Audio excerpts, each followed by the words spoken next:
नमस्कार दोस्तों, एक बार फिर आपके सामने कुछ नया लेकर आया।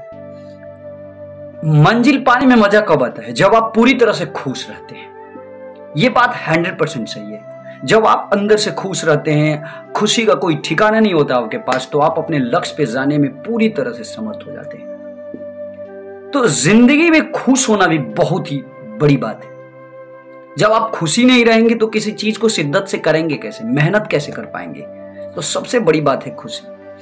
एक्चुअली मैं आपको बता दूं कि जिंदगी में अगर हर काम किया जाता है तो सिर्फ इसीलिए ताकि हम खुश रह सकें। आप जिंदगी में जितने भी काम करते हैं सिर्फ इसलिए करते हैं कि ताकि आपको खुशी मिले। तो याद रखिएगा, अगर आप खुश रहना चाहते हैं तो डेफिनेटली एक बात तय है कि आप म्यूजिक से भी लगाव रखिए। ऐसी चीजों को सुनिए ताकि आपका दिल अंदर से भाग भाग हो जाए। सबसे ज्यादा इंपॉर्टेंट चीज है ये। इसलिए हमेशा बताता हूं कि खुश रहकर।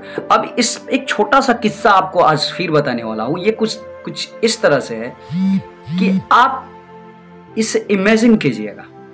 कभी कभी इंसान क्या करता है कि अपने आप को खुश करने के लिए बहुत से अपने पसंदीदा काम को करता है, लेकिन कभी कभी इंसान सामने वाले की खुशी के कारण अपने आप को नाखुश कर लेता है। याद रखिएगा दोस्त, अगर आप अपने दिमाग को पूरी तरह से, आपका दिमाग खुश है, आप ठीक है, शांत है आपका दिमाग, लेकिन सामने वाले की खुशी पे आप डिपेंड रहते हैं, तो याद रखिएगा आप जिंदगी में कभी खुश नहीं रहेंगे। क्योंकि सामने वाला आपसे कभी ना कभी रूठा होगा तो आप भी ना खुश हो जाएंगे। कोशिश ये कीजिए कि जब सामने वाला कभी अपसेट हो तो आप खुश रहें, उसको किसी तरह से खुश करें। और सामने वाला जब खुश हो और आप ना खुश हो तो उसका भी एक कर्तव्य बनता है कि वो आपको खुश करे। मैं सामने वाला किसे बोल रहा हूं? सामने वाला या तो आपका कोई दोस्त हो सकता है, या आपकी पत्नी हो सकती है, याद रखिए, या आपका भाई भी हो सकता है, या आपकी मम्मी हो सकती है, या आपके पापा हो सकते हैं। तो ये आप पे डिपेंड करता है कि आप कैसे खुश रहेंगे। बहुत ही खूबसूरत बात है कि अगर आप ना खुश हैं तो सामने वाला आपको खुशी दिलाए, और जब आप खुश हैं और सामने वाला ना खुश है तो उसे किसी तरह से खुश करिए, ना कि आप सामने वाले पे पूरी तरह से डिपेंड हो जाए। क्योंकि ये चीज मैं अक्सर देखता हूं कि इंसान क्या करता है कि किसी और पे डिपेंड रहता है। खुश है, खुद खुश है, लेकिन जब सामने वाला ना खुश हुआ तो ये भी ना खुश हो जाएगा। ऐसा कभी ना कीजिए, उसे किसी तरह से खुश करने की कोशिश कीजिए, नहीं तो आप जिंदगी भर ना खुश रहेंगे। और जब आप जिंदगी भर ना खुश रहेंगे तो कभी आप 7 जन्म लेंगे फिर भी अपने लक्ष्य को नहीं पा सकते हैं। अगर आप अपने लक्ष्य को पाना चाहते हैं तो खुशी भी अपने जिंदगी में लाइए, क्योंकि खुशी के ही माध्यम से आप आराम से उस काम को कर सकते हैं। तो सबसे ज्यादा इंपॉर्टेंट बात यह है।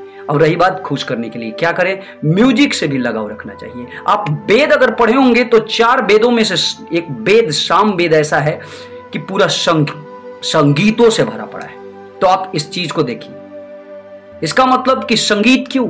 उस जमाने में भी ये चीज था कि जब इंसान नाखुश होता था तो उसे संगीत की जरूरत पड़ती थी। तो आज भी संगीतों की जरूरत पड़ती है। आप कभी कभी अपने माइंड को शांत करने के लिए ऐसी चीजों को सुन लीजिए जिससे आपका दिमाग शांत हो जाए, फिर आप खुश हो जाए। जिंदगी में खुशी गम तो हमेशा आते रहते हैं। बहाना नहीं बनाना चाहिए हमें कभी। ऐसा नहीं करना चाहिए कि ये इसके कारण मैं ये हूं, उसके कारण मैं ये हूं, नहीं तो मैं ये होता।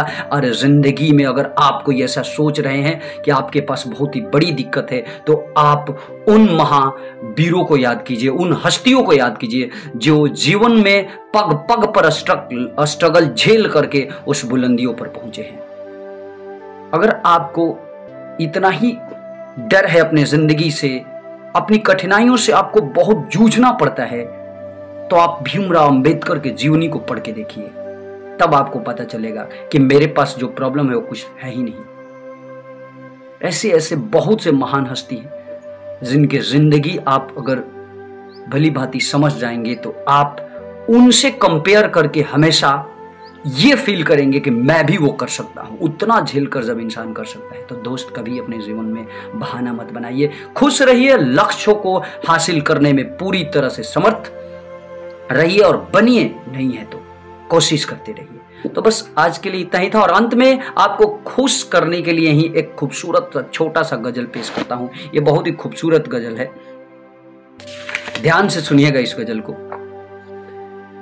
सवाल घर नहीं बुनियाद पर उठाया है, हमारे पांव के मिट्टी ने सर उठाया है।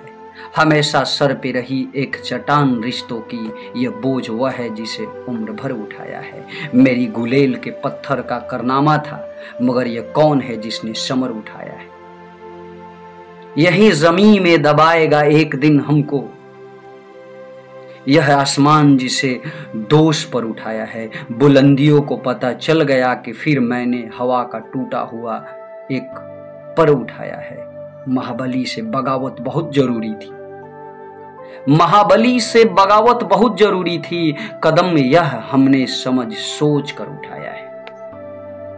कितना खूबसूरत गजल है। तो आप भी पढ़ते रहिए, खुश रहिए और तब अपने लक्ष्य को हासिल कीजिए। बहाना कभी मत बनाइए जिंदगी में, क्योंकि जिंदगी में ऐसे भी लोग थे कि जो जिंदगी में कठिनाइयों से भरे अपने जिंदगी को आगे बढ़ाने में पूरी तरह से समर्थ बने। तो आप भी ऐसा कोशिश करते रहिए। बस आज के लिए इतना ही। अगर आप न्यू हैं तो इस चैनल को जरूर सब्सक्राइब कर दीजिएगा और साथ ही साथ बेल आइकन को भी प्रेस कर दीजिएगा। नमस्कार, जय हिंद।